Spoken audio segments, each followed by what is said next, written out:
คนคิงลุกห้องสดครั้งแรกขออนุญาตสู้อยู่ที่หน้าด่านวังเต่าซองเม็กด่านลาวไทยที่จะเข้าสู่เมืองจำปาสักโอ้โห FC แฟนคลับมาจากใส่หู้จักที่ดาลาวมัดสุคน สบายดี FC แฟนคลับของหมู่บ้านศรีวิไล FC แฟนคลับของน้องทิดาลาวมัดสุผู้สุคนเด้อพบพ่อกันคลิปนี้ช่วงสายบายเนาะหากระแลนไปเบิ่งงานเฮือนดีหรือว่างานศพบ้านใกล้เฮือนเคียงนี่แหละห่างกันไป3 หลัง 4 หลังท่านผู้ชมเป็นผู้เฒ่านับถือเป็นแม่คนหนึ่งนั่นแหละท่านผู้ชมพวกเขามาอยู่นี่ก็ได้เขาเป็นเด็กน้อยเด้เขาเจ้าเป็นผู้เฒ่าแล้วอายุก็ราวๆ70 ปีนอนมือคืนนี่นอนไปนอนมาฮอดตี 5หายใจบ่อิ่ม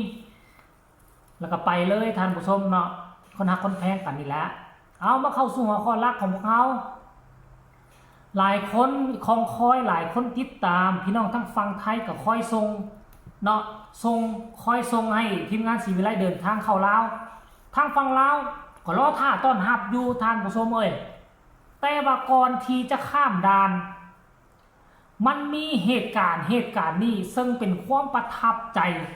ไผจะไปคิดว่าพ่อแม่ที่เพิ่นมา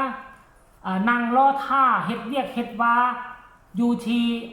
หน้าด่านฝั่งไทยก่อนที่จะเข้าอุโมงค์ฝั่งลาว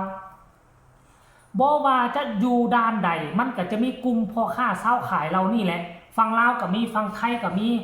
เขาเจ้ามารอท่านางแลกเงินเปลี่ยนเงินนะเนาะคนลาวเขามาไทยก็สิมาเปลี่ยนเงินอยู่นี่ก็ได้คนไทยสิไปลาวก็มาเปลี่ยนเงินน้ำกลุ่มเขาเจ้านี่ก็ได้เนาะเขาเจ้าจะช่วยเหลืออำนวยความสะดวกให้จะเป็นแบบนี้แหละที่ท่านผู้ชมเอ่ย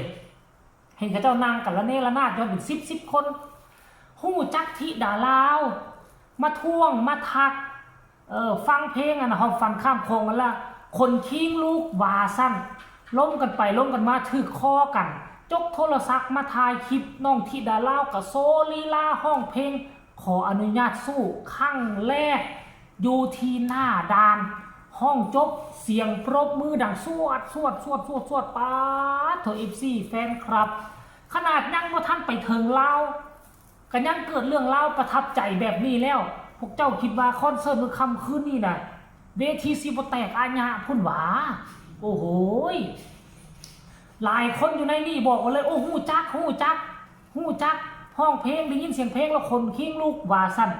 ห่วยคันคนลาวคนอีสานไผจะบ่ฮู้จักที่ดาลาวก็ส่วนใหญ่ก็ฮู้หมดนั่นล่ะท่านผู้ชมเนาะบ่เว้าหลายใหญ่ห่างแต่ว่าค่อยปล่อยหลายให้ทุกคนไปชมภาพบรรยากาศเรานี่ก็แล้วกันขออนุญาตคลิปต้นฉบับจากบ่าวเคศรีวิไลใครอยากเบิ่งคลิปเต็มให้ไปเบิ่งอยู่ช่องเพิ่นเพจเพิ่นก็แล้วกันค่อยขอตัดเอามาหน่อยนึงเด้อท่านผู้ชมเด้อไปชมเลยคันอยากชมจุใจชมช่องเคศรีวิไลไปชมพร้อมๆกันน้องมีกับไปทางไปสปปลาวโอ้ย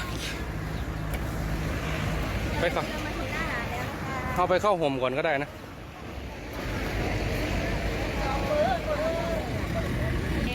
งั้นคนหูจักเสย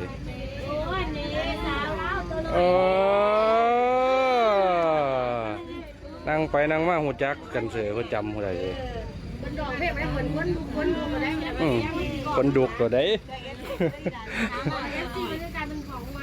คนเพิ่นดุกเราได้เพิ่นได้ยินเสียง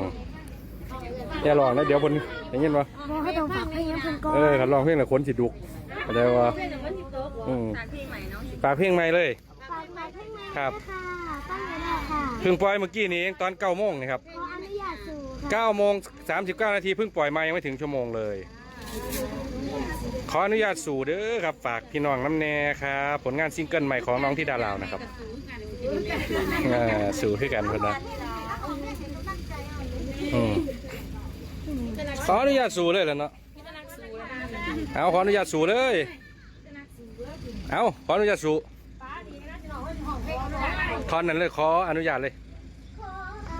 เหน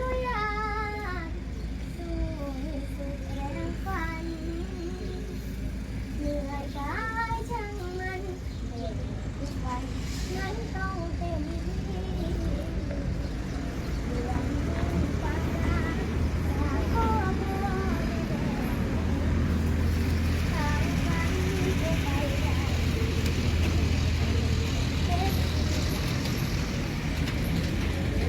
ขอบคุณครับโอ้ยอ่านคนขิงดูกเลยเอ้ยน้องธิดาลาวครับจะมาขามด้านช่องเมฆครับพอแม่FC เพิ่นหูจักน้องธิดาลาวเบิดเลยนั่งกันนี่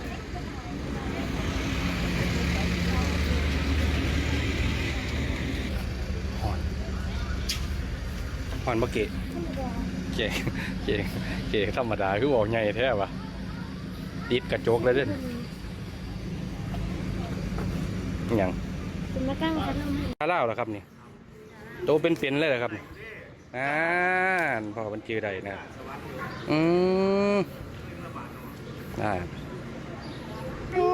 คักเว้ยขามข้ามมาบ้านมีแต่พูจักพูจักมางานครับ เป็นจังไดทุกคนค่อยเว้าเกินจริงหรือบ่ค่อยบ่ได้เว้าเกินจริงจักน้อยคนหูจักน้องธิดาลาวอีหลีอันนี้ขนาดว่าอยู่ฟังไทยได้คันทะลุอุโมงค์เข้าไปฮอดฟังลาวยามใดค่อยคิดว่า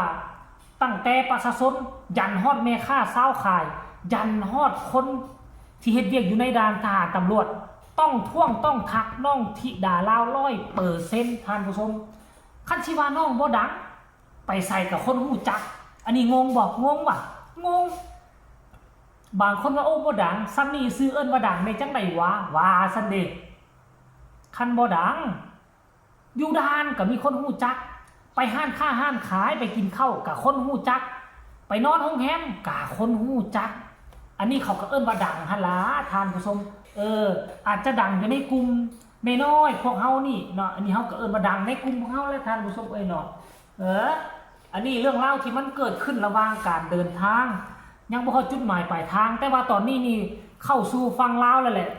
ล่อเริ่มหมุนเนาะเขาอาจจะบ่ไปทั้งเมืองโขงเนาะคันเมืองโขงนี่ผ่านตัวเมืองปากเซแล่นประมาณ100 กิโลคันถ้าไปทั้งเมืองจำปาสักคันไปทั้งวัดภูจำปาสักนี่นะไปแล้วก็ข้ามเรือแพขนาดย่นต์ไปท่านผู้ชมเนาะก็ให้ทุกคนกดไลค์กดแชร์กดติดตามก็แล้วกันจะติดตามแบบทุกฝีก้าวเลยแหละไม่ให้พลาดสายตามีอีหยังพ่นเด่นก็จะเฮ็ดให้เห็นกลัวไผ่กดไลค์กดแชร์จะได้เห็นก่อนหมู่ยิ่งไผ่กดติดตามบ่กดข้ามโฆษณายิ่งได้เห็นข่าวก่อนหมู่เลยสำหรับคลิปนี้ก็ฝากทุกคนเอาไว้เพียงซ้ำนี้ก็แล้วกันเด้อไผมีคำตำหนิติชมคำคิดคำเห็นกะแสดงความรู้สึกมาได้ทางใต้คอมเมนต์สำหรับคลิปนี้ลาทานผู้ชมไปก่อนสบายดี